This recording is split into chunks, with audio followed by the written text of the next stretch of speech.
కాంగ్రెస్ హామీల అమలుపై అధికార ప్రతిపక్షాల మధ్య మాటల యుద్ధం కొనసాగుతోంది. గత ప్రభుత్వం వల్లే హామీల అమలు ఆలస్యమవుతోందని మంత్రి కోమటిరెడ్డి వెంకటరెడ్డి ఆరోపించారు.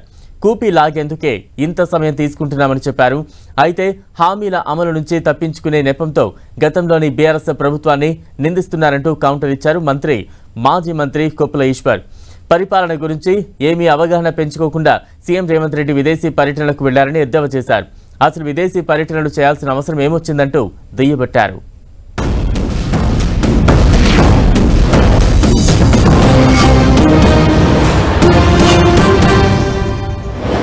రెండు మాసాల లోపే గ్యాస్ సిలిండర్ కానీ ఫ్రీ కరెంట్ యూనిట్లు కానీ ఇవన్నీ కూడా ఇవ్వబోతున్నాం.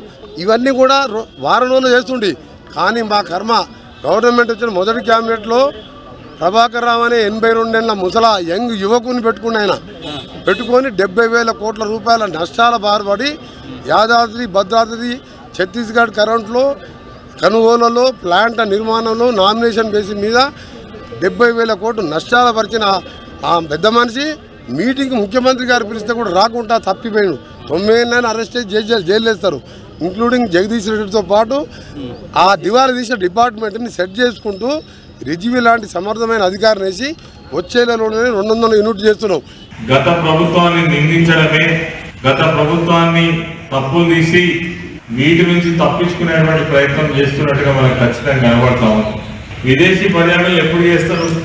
ఇక్కడ ఉన్నటువంటి గవర్నమెంట్ను గొప్పగా స్టేబుల్ చేసుకొని ఇంకా మీరు హైయర్గా బ్రహ్మాండంగా చేయాలనేటువంటి పరిస్థితిలో ఉన్నప్పుడు కొత్త పెట్టుబడుల కోసం, కొత్త పరిశ్రమల కోసం మరి ఎవరైనా ప్రయత్నం చేస్తుంటారు. అంటే ఒక అవగాహన లేని ప్రభుత్వం లాగా మనకు కనబడతాం, ఒక అవగాహన లేని ముఖ్యమంత్రి పరిపాలిస్తున్నట్టుగా మనకు కనబడతాం.